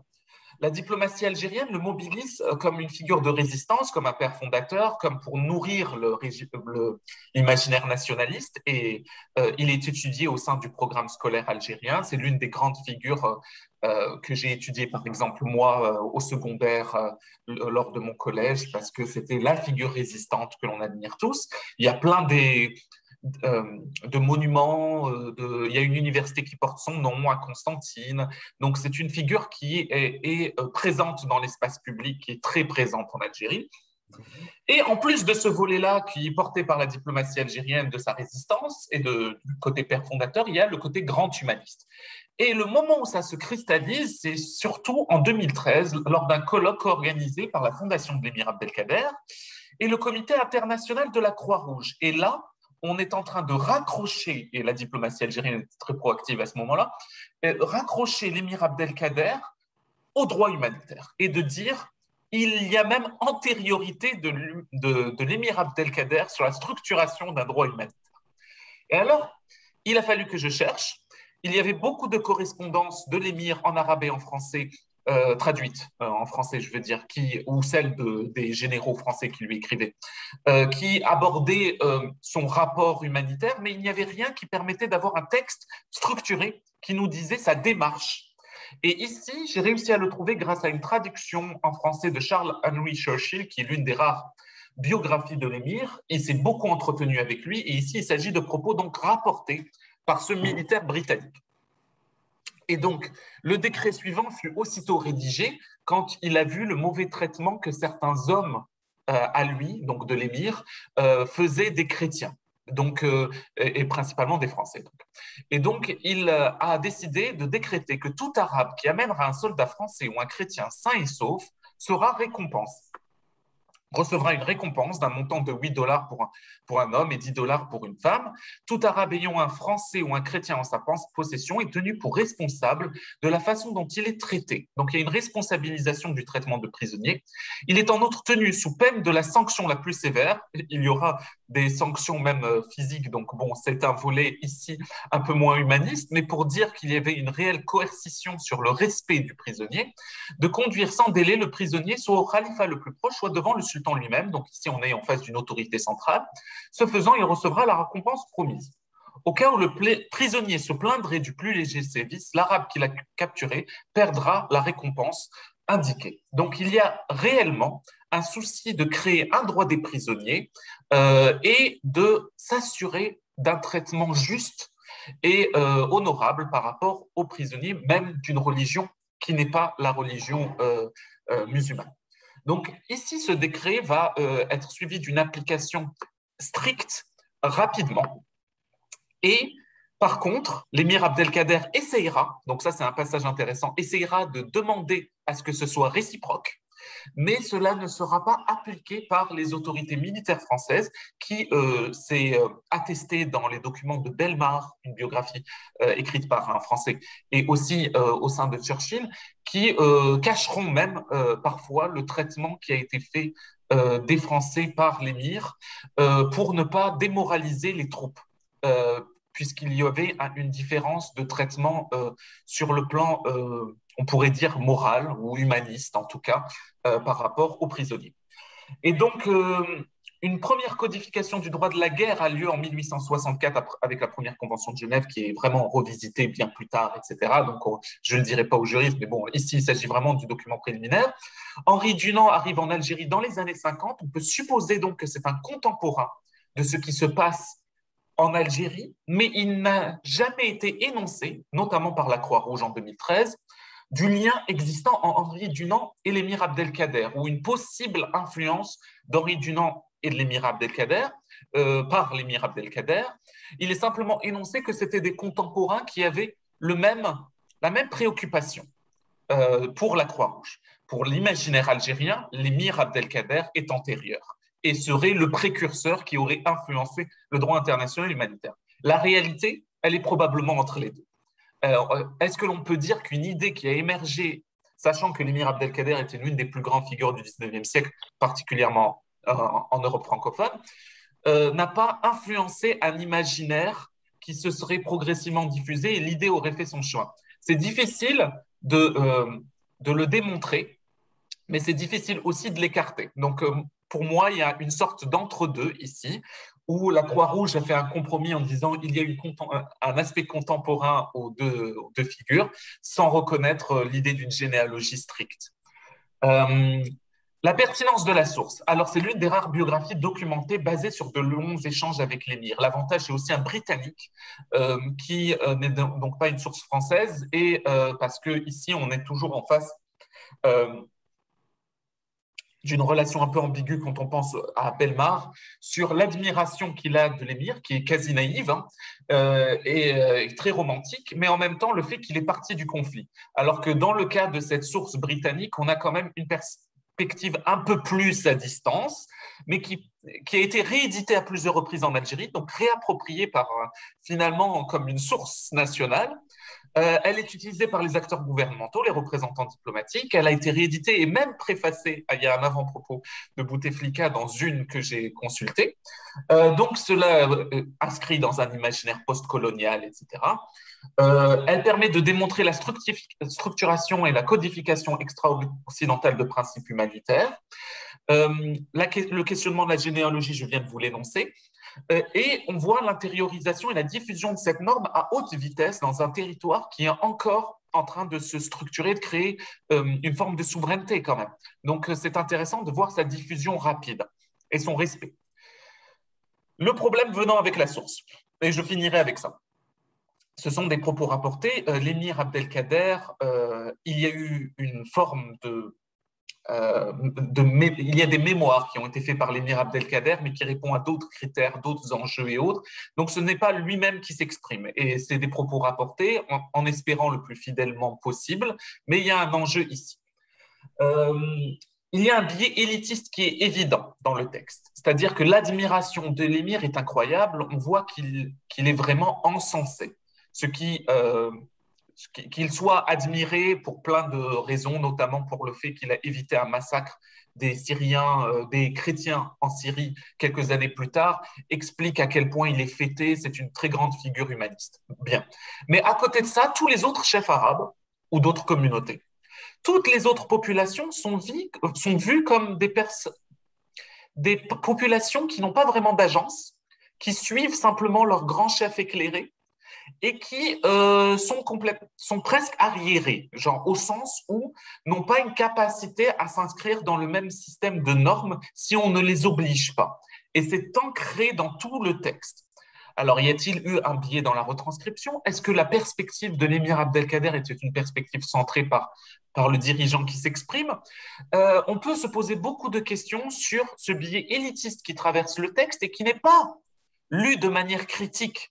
Même localement, puisqu'on s'est réapproprié le texte en Algérie, parce que cela peut nourrir un sentiment paternaliste à l'endroit des populations, qu'il y a un ton finalement qui encourage l'existence d'un despote éclairé, et donc qui peut poser des problèmes a posteriori sur la compréhension de la gouvernance et de l'agentivité des acteurs algériens et algériennes. Donc, autant il y a une valeur intrinsèque à voir cet édit, ce décret, nous démontrer le caractère humaniste qui existait par des figures algériennes avant même la structuration, la codification du droit international humanitaire en Occident, autant il y a des enjeux qui viennent se greffer sur la manière dont la gouvernance est pensée sur place, sur l'influence d'une source externe sur l'imaginaire national qui se l'est réapproprié. Voilà, merci beaucoup. Merci beaucoup, Adib. Alors, je vais aussi partager mon écran. Alors, moi, je vais m'éloigner de mes contrées chéries pour parler plutôt d'un concept philosophique, donc pas d'un texte, qu'est l'Ubuntu. parce qu'il me paraissait impossible de ne pas avoir cette référence dans l'ouvrage. Donc, comme on a eu du mal à trouver quelqu'un, c'est moi qui y suis allée. Hop, je ne sais pas si j'arrive à mettre en point. Et du coup, je vais un peu dans la continuité de ce que tu viens de dire, Hadib, puisque il va être aussi question d'imaginaire, parfois retravaillé, et d'usage politique, voire parfois nationaliste aussi de ce concept, pardon.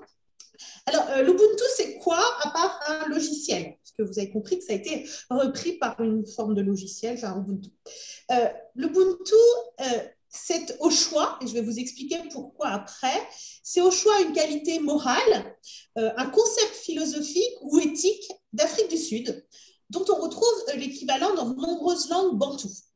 Alors, le mot se compose du préfixe abstrait ubu, qui veut dire la chose définie, et de la racine lexicale entu, qui qualifie une personne humaine. Et en fait, c'est un terme qui a vu son sens évoluer au cours du temps et même de son usage politique, et je vais vous l'expliquer juste après. Alors, l'idée, c'est de dire que l'Ubuntu signifie que chaque humain n'est humain que grâce aux autres humains. C'est un peu l'interconnexion. Vous avez compris, c'est Nelson Mandela qui en a parlé. Donc, l'humanité d'une personne est déterminée par son altérité avec les autres, par son humanité envers les autres êtres humains. Et cette notion se rapproche un peu, il est difficile de la traduire, mais des concepts d'humanité ou de fraternité. Alors, le plus ancien écrit qu'on a sur ce concept, qui évoque l'Ubuntu, c'est un ouvrage de 1846 qui avait été écrit par un missionnaire anglais, mais on estime que le concept existe depuis bien plus longtemps dans la tradition orale, sans qu'on puisse vraiment préciser une date d'apparition. Alors, l'Ubuntu a été repris afin de décrire un idéal de société à construire en Afrique du Sud après la période de l'apartheid. Donc, on est dans le contexte de la commission Vérité et Réconciliation, présidée par Desmond Tutu. L'objectif était alors de recréer, de réconcilier une nation déchirée par l'apartheid, et l'Ubuntu devient le nom du projet de société arc-en-ciel et multiculturelle qu'il s'agissait alors de construire. Pourtant, les recherches ont montré que le terme était alors très peu répandu. Finalement, c'est surtout Desmond Tutu dans ses discours qui parlait d'Ubuntu, mais on voit que dans les différents tribunaux, pendant la période de vérité et réconciliation, il était très peu fait référence à l'Ubuntu. Les principales critiques, d'ailleurs, s'interrogent sur la reconstruction de ce concept. En quelque sorte, on s'éloigne un petit peu de ce qui pourrait être une philosophie avec des racines immémorielles. Ça aurait été reconstruit dans la période contemporaine. Alors, si l'Ubuntu bénéficie aujourd'hui d'une grande portée internationale, vous avez beaucoup d'universités qui ont des programmes Ubuntu ou des universités qui portent le nom Ubuntu, et donc d'une actualité unique, c'est aussi parce qu'il a été repris par la première puissance du continent qui se l'est approprié pour le rendre opérationnel et lui donner une nouvelle dimension. Alors, la principale controverse vient de nombreuses significations, comme je vous le disais au tout début, significations et interprétations qui ont évolué au cours du temps. Alors, si vous voyez bien le graphique que je viens de vous mettre, vous voyez, donc en bas, on a les dates, comment le terme a évolué dans son interprétation. L'Ubuntu, ce serait à la fois une qualité proche de l'empathie, de la capacité à pardonner, mais il désigne également, notamment à partir des années 60, une éthique ou une philosophie humaniste. Et on avance encore un peu, dans les années 90, il devient un terme encore plus répandu. Dans les années 90, ça devient vraiment une vision du monde, le worldview. Et dans les années 2000, on va beaucoup entendre parler de l'adage Zulu, Ubuntu, Ngumuntu, Ngabantu. Donc, un individu est un individu à cause des autres individus. C'est la définition qu'on lui donne très souvent depuis. Parce que déjà, à l'époque, dans les années 90-2000, on est dans ce contexte politique de réconciliation post-apartheid, et donc le sens est utile. Et effectivement, dans ce contexte, l'Ubuntu est devenu un outil politique qui devait favoriser le nation building qu'on souhaitait voir apparaître. Et il met en valeur les liens entre les Sud-Africains dans une société qui était particulièrement fragmentée. Donc, l'usage politique de l'Ubuntu souligne les différences entre le gouvernement de l'African National Congress, donc de Mandela, et le précédent, qui a été le gouvernement de l'apartheid. Donc, le concept est au cœur de la justice transitionnelle et de la nécessité de faire dialoguer victimes et bourreaux à l'échelle du pays. Il est difficile de créer des cours de justice et de pouvoir juger tout le monde. C'est quelque chose qu'on a retrouvé à l'essence également des Gacaca au Rwanda. Et donc l'Ubuntu va acquérir également une portée constitutionnelle dans cette période des années 90, puisqu'il figure dans la Constitution de 93 au Soudan, en Afrique du Sud, et il a permis également de prendre en compte les droits aborigènes. Alors, on ne retrouve pas le concept de l'Ubuntu, en revanche, dans la Constitution 96, mais on estime que finalement, on le retrouve par les usages très fréquents qui sont faits de la dignité humaine, et puis on le retrouve dans la jurisprudence sud-africaine.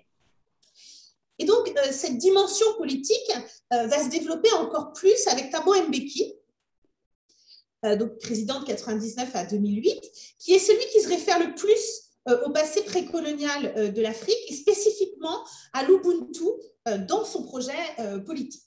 Et c'est lui qui va populariser également la notion de renaissance africaine. Vous avez peut-être entendu parler. Et Thabo Mbeki a fait de cette renaissance africaine le fondement de son programme politique. Et son objectif est, donc dans une recherche également post-coloniale, pour réhistoriser le continent africain, de faire renaître une identité africaine. Et donc, c'est véritablement le gouvernement de Thabo Mbeki qui a lancé des projets afin de mettre en avant l'Ubuntu, à la fois dans la création d'organismes pour protéger l'héritage de l'Afrique du Sud, etc. etc. Et pour terminer, je vais essayer d'être hyper rapide, pour terminer, selon cette philosophie, l'objectif de l'Afrique du Sud est de promouvoir et soutenir également le développement des autres nations, donc on va au-delà des frontières sud-africaines, des autres nations, des autres peuples et cultures. Et effectivement, on retrouve l'Ubuntu en préambule du livre blanc de la politique étrangère de 2011 de l'Afrique du Sud, Building a Better World, The Diplomacy of Ubuntu. Porte carrément son nom. Et ça donne effectivement son nom à cette diplomatie. Et toute l'action internationale du pays va suivre deux orientations fondamentales, le panafricanisme et la solidarité sud-sud. Je sais qu'on parle également de la stratégie Butterfly Strategy. L'idée étant de dire qu'une des ailes du papillon, c'est l'Amérique latine, l'autre aile, c'est l'Asie, et que le cœur du papillon, c'est l'Afrique, ce qui serait donc les priorités de l'Afrique du Sud. Et donc, vous voyez que dans cette vision, alors je ne suis pas là, hein, c'est vraiment ce qui est affiché, c'est le texte, j'allais dire, les objectifs. Ce n'est pas ici l'objet d'apporter des critiques si c'est plus ou moins un succès, et il y aurait beaucoup de choses à dire. Donc, l'idée ici, c'est effectivement la sécurité nationale dépendrait de la place donnée à la sécurité humaine en tant qu'objectif universel. Et on retrouve dans cette approche sud-africaine les postulats centraux également du libéralisme en matière de relations internationales, donc la centralité de l'individu, la nature démocratique des régimes, la priorité à la coopération, etc. etc. Et donc, la politique étrangère de l'Afrique du Sud se fonde sur ce projet de lier le destin du continent africain avec le sien, avec plus ou moins de succès. Et on retrouve également ce concept de destinée continentale qui est au cœur de cette diplomatie et qu'appelait déjà en 1993 Nelson Mandela dans un article du Foreign Affairs qu'il avait écrit à l'époque. Alors, voilà vraiment très succinctement ce que c'est ce contexte d'Ubuntu et ses usages contemporains, ces quelques controverses également, et montrer qu'il est très important puisque c'est un concept qui a été quand même mentionné, cité par 3 prix Nobel de la paix. Normalement, ça ne devrait pas marcher. And finally, Mandela understood the ties that bind the human spirit. There's a word in South Africa Ubuntu.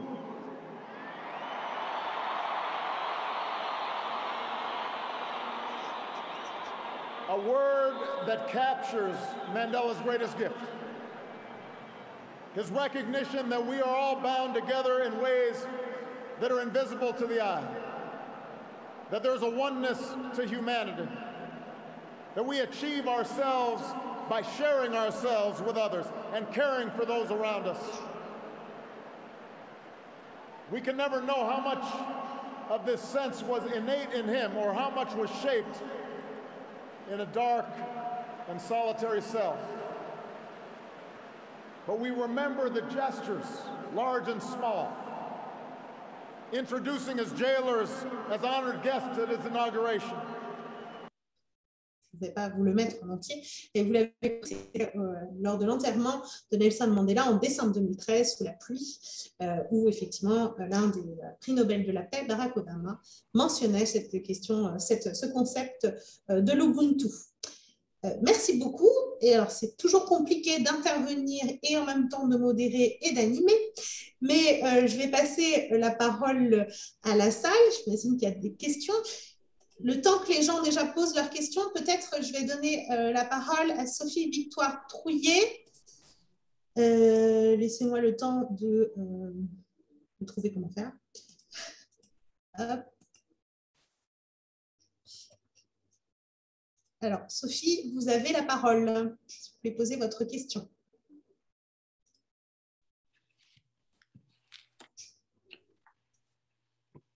Est-ce que vous m'entendez ?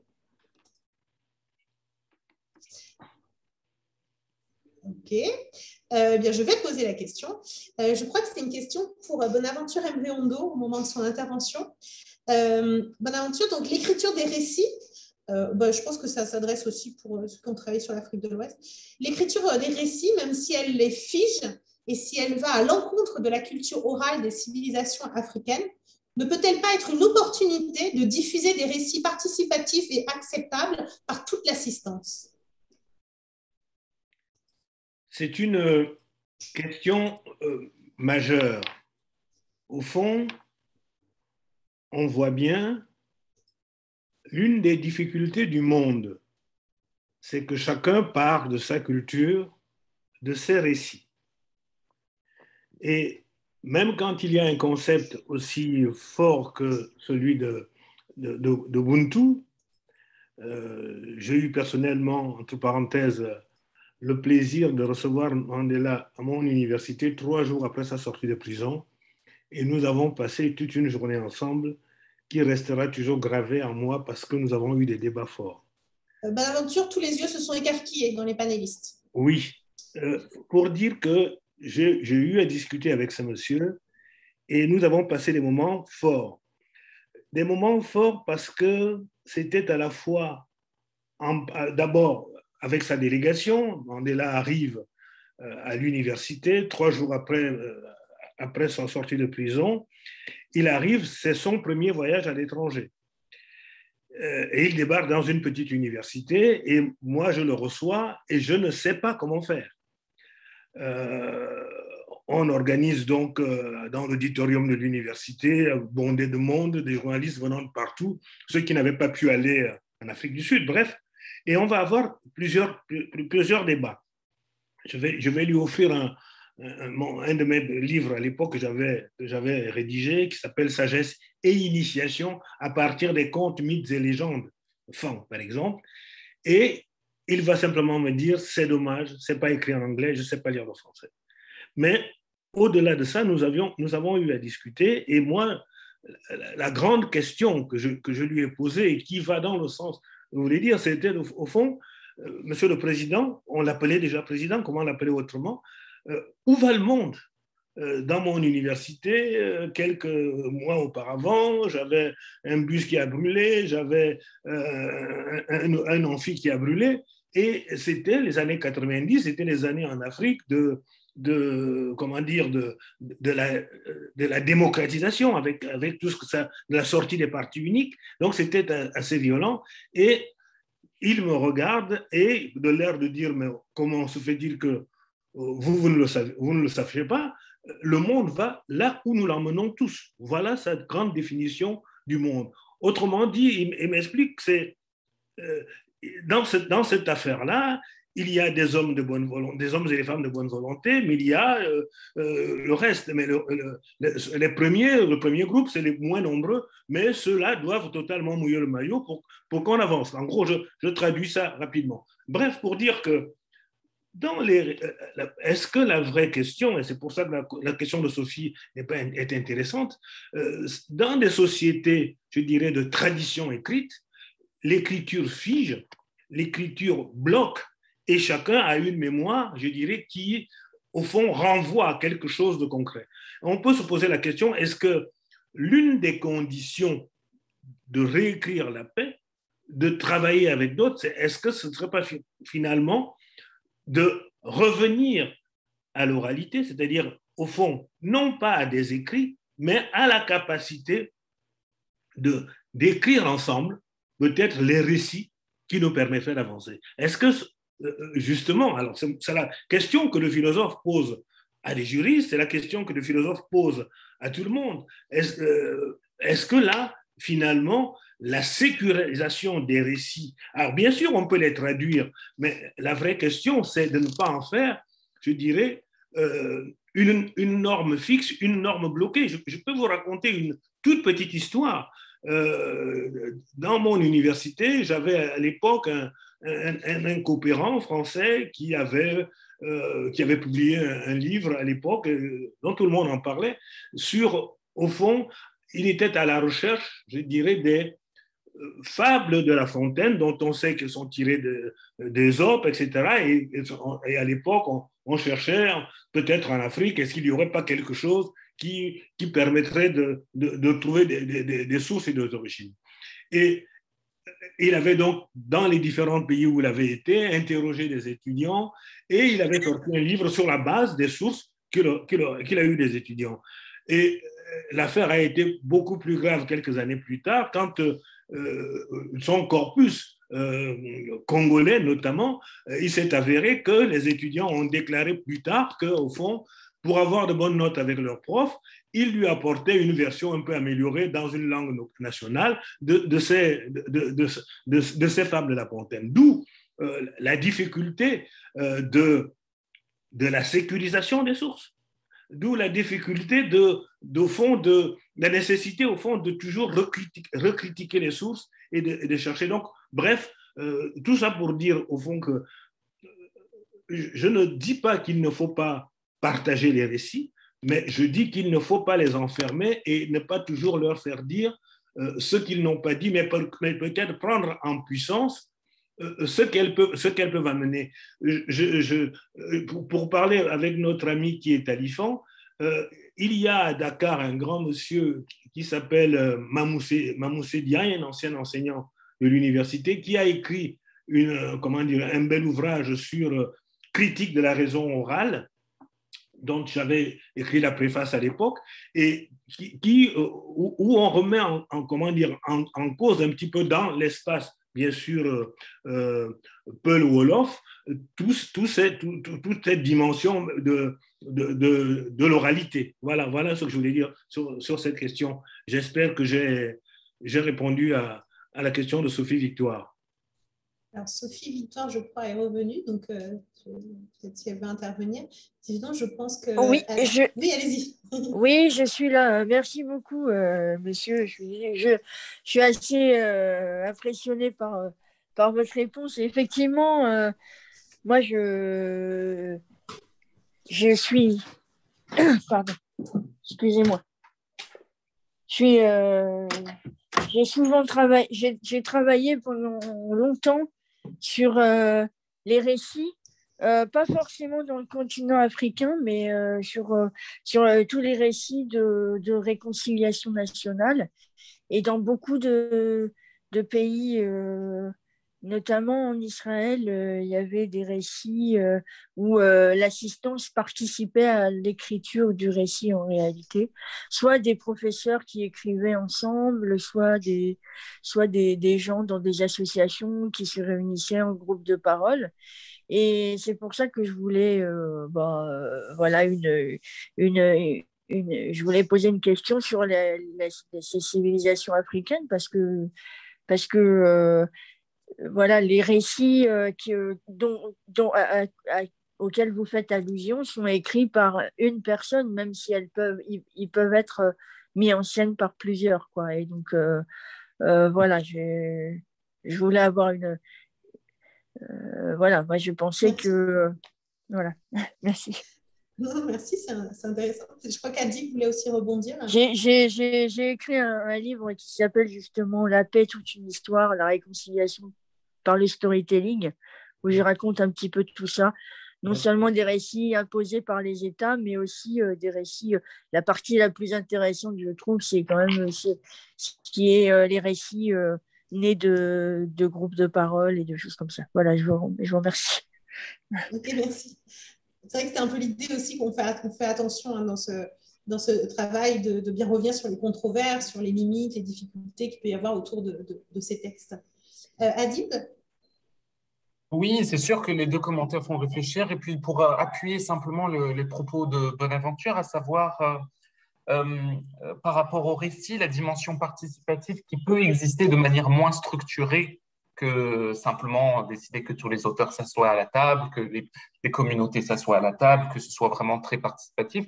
Mais il y a l'idée que tous ces griots, tous ces conteurs, qui surtout par rapport à l'épique, l'épopée, ne sont pas déconnectés de leur société, de leur communauté, qu'ils sont dans un dialogue avec elle, qu'ils se font influencer, qu'ils traversent des périodes. Et donc, il y a des récits sur le récit, avec des variations, etc. Bon, je vois que Bonaventure hoche la tête, donc il a étudié la question, mais je l'ai vu dans le cadre des communautés nomades, je l'ai vu dans le cadre d'autres communautés qui ont des récits épiques. On peut penser au Peul aussi. Et donc ça, c'était pour le premier volet. Pour le second volet, n'oublions pas que les récits qui sont aussi écrits qui ne relèvent pas peut-être de l'épique ou de l'épopée ou de ce genre de récits plus glorieux, on va dire, portent aussi les germes des positionnements des auteurs, de la subjectivité, d'un regard très teinté. Je pense à, par exemple, Jugurtha, la guerre de Jugurtha, qui était initialement ma suggestion pour l'ouvrage avec l'historien Salluste, mais était extrêmement teinté d'une lecture romaine. Et en Algérie, on sait, il y a plusieurs historiens qui ont pris la source et qui se sont amusés à la relire, donc à la noter et à réinterpréter, puisque c'est la trace écrite, la source dans une perspective, disons, nord-africaine. Donc, et là, c'était l'élément aussi qu'énonçait M. Mveyondo, au sens où de la réappropriation de la source et du questionnement critique de la source. C'est tout.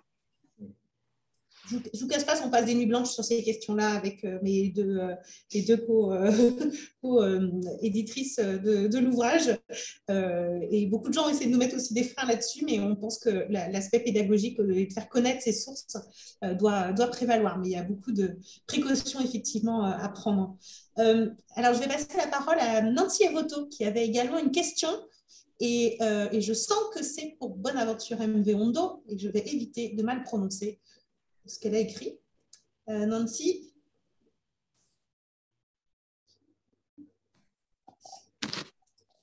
Oui. Bonjour, vous m'entendez? Oui.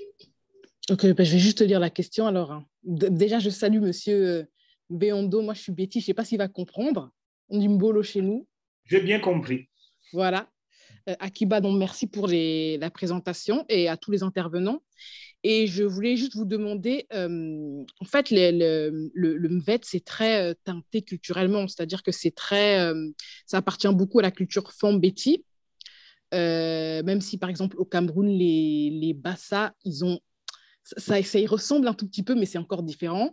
Ce qui veut dire que dans chaque culture, chaque ethnie a sa définition de la paix. J'imagine que les Pounous, par exemple, au Gabon, ils ont aussi leur mythe et leur récit. Et du coup, comment on peut harmoniser tout ça pour pas que ces différences culturelles, en fait, elles deviennent des sources justement de conflits, en fait, et nuisent à la paix. Voilà. C'est une question, Madame Evoto, c'est une question, comment dire, fondamentale. J'ai envie d'abord, je n'ai rien à rajouter là-dessus, c'est tout à fait vrai. Je crois qu'il faut partir même des choses encore plus simples. La paix, c'est très compliqué, mais dire merci, l'art de dire merci, c'est tellement différent, même en français, comment dire, dans son histoire, dans l'histoire de la langue française, mais à plus forte raison, dans des peuples, prenons le cas du Gabon, quand on dit merci à Kiba, comme vous l'avez dit tout à l'heure, et quand on dit Dibot chez les Pounous, ce n'est pas tout à fait équivalent. Bien sûr, on traduit, mais chez l'un, il y a, comme en français, une certaine forme de dire à charge de revanche. Chez l'autre, c'est moins défini comme cela. Donc, si vous voulez, et quand vous prenez un concept comme ça, vous vous apercevez que ce n'est jamais tout à fait la même chose et ce n'est pas non plus tout à fait loin. Donc, c'est cette, je dirais, cette légère petite distance qui fait la distance entre les cultures, entre les ethnies et je crois que c'est là aussi que nous devons arriver dans, pas l'intercompréhension, mais en tout cas arriver à cheminer, parce qu'on ne peut mieux, je dirais, travailler avec les autres, discuter avec les autres, que quand on se rend compte des subtilités qu'on prenne leur langue sur des choses aussi simples. Vous voyez, je crois que Sonia l'a dit, le concept de paix a tellement évolué, même le concept d'Ubuntu, on s'aperçoit donc que les concepts évoluent et sont travaillés pas à la fois dans la culture. Et ce qui est, je dirais, extraordinaire aujourd'hui dans les pays comme le Cameroun, comme le Gabon, c'est que, au fond, se déroule quelque chose de nouveau. Parfois, je le dis que ce que nous vivons dans ce petit pays, c'est ce que, au fond, qui peut arriver à l'Europe dans un siècle, à savoir où quand les Européens décideront s'appeler Européens et non plus Français ou Allemands ou autres. Et donc, cette rencontre, je dirais, en force des différences et des habitudes sociales qui va peut-être amener autre chose. Mais pour le moment, sur l'Afrique, c'est un peu ça. C'est à la fois ce lieu de brassage, ce lieu de différence, ce lieu d'incompréhension, et c'est peut-être toutes ces choses qui font qu'on avance peut-être pas aussi vite que le voudraient les programmes, je dirais, définis de manière extérocentrée sur les questions d'Afrique. Voilà. Merci. On a toujours besoin d'un philosophe dans une table ronde. Oh.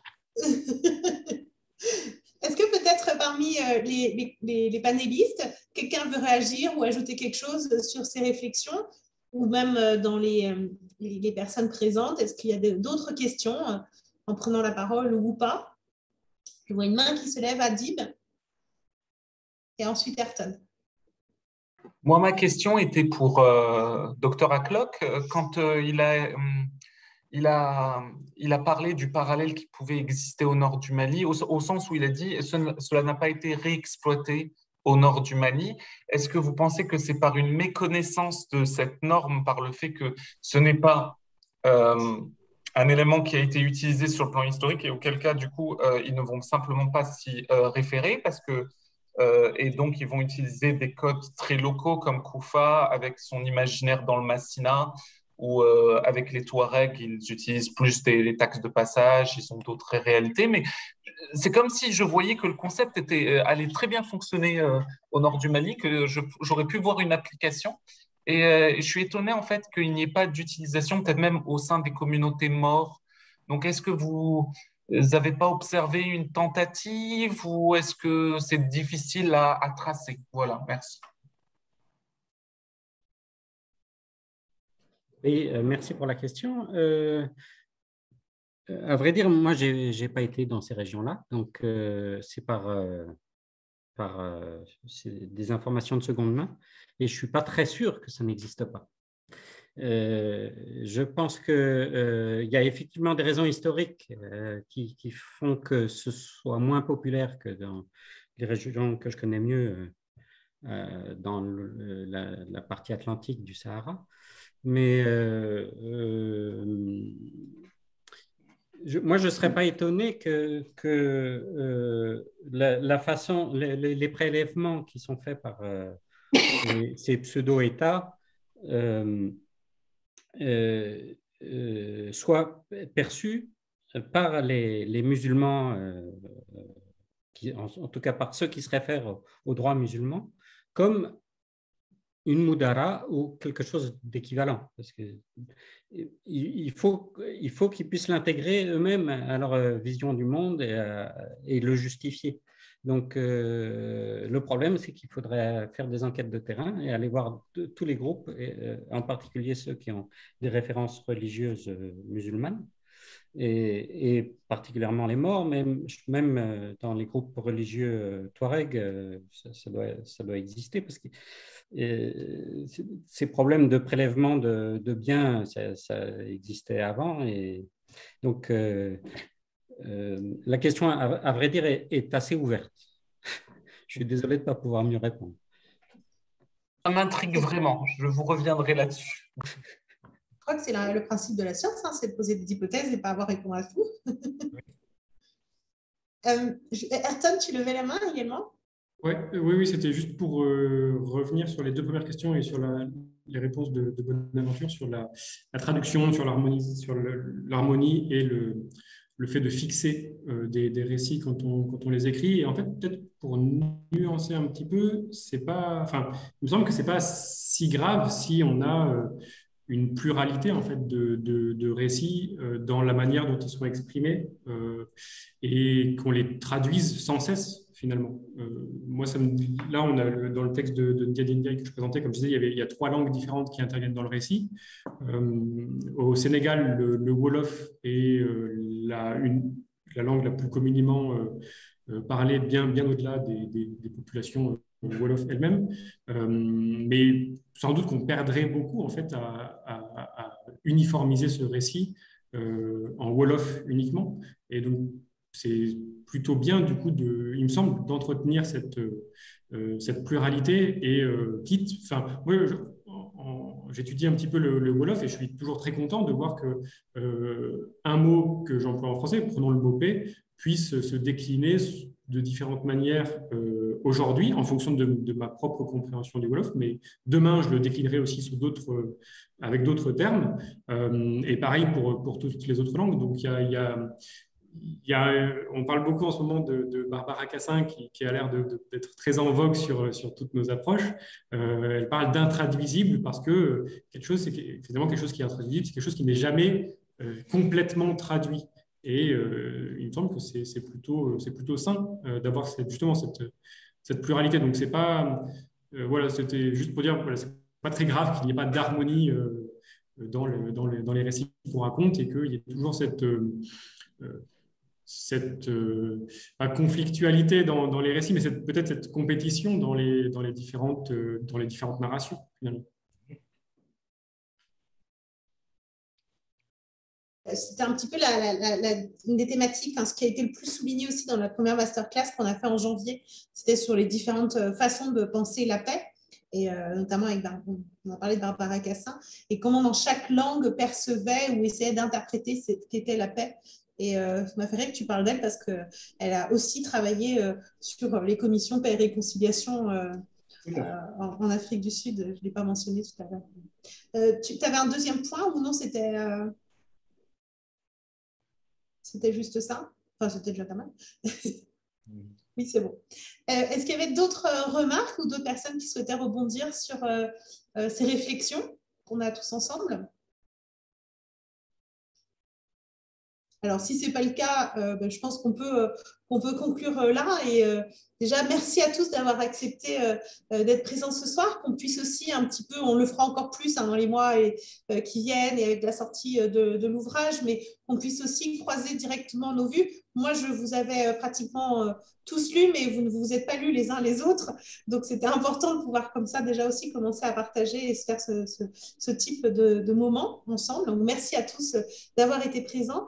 Il y avait aussi Nyagale Bagayoko qui aurait pu être présente, qui travaille sur la charte du Mandé, qui pour le coup est aussi une charte qui est beaucoup mobilisée aujourd'hui dans le cadre des guerres au Sahel, et beaucoup de controverses aussi sur cette source, sur l'authenticité de cette source.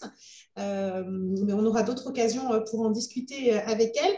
Merci à tous les spectateurs, intervenants qui étaient présents. Merci beaucoup M2DHSD. J'en ai vu beaucoup qui étaient là. Donc, vous voyez, on continue la réflexion sur ces questions et on n'a pas terminé. Et eh bien, je vous propose qu'on se retrouve sous d'autres contrées, dans d'autres formats pour reparler de tout ça, parce qu'il y a beaucoup de choses à en dire. On en est que dans les prémices, en tout cas, en France ou pour les francophones. Il y a vraiment toute une ouverture, un programme de recherche à lancer sur ces questions-là. Et peut-être pour certains, à demain soir, avec l'AFD et le lancement du dernier numéro d'Afrique contemporaine, mon aventure qui vous fait un petit coucou, puisque du coup, on aura une présentation de ce dernier numéro par le rédacteur en chef, puis j'animerai un échange sur l'État, quel est l'état de l'État en Afrique, entre deux professeurs américains. Donc ça nous change aussi, l'État souvent étudié en France, bien parler avec des Américains de leur vision. Et puis ensuite, Bonaventure conclura et il nous a fait un super article dans ce numéro d'Afrique contemporaine qui, la thématique de ce numéro est entre parenthèses, dépendance. Beaucoup d'échos à certains reconnaissent peut-être l'histoire de la revue, donc il y a beaucoup d'échos à beaucoup de choses.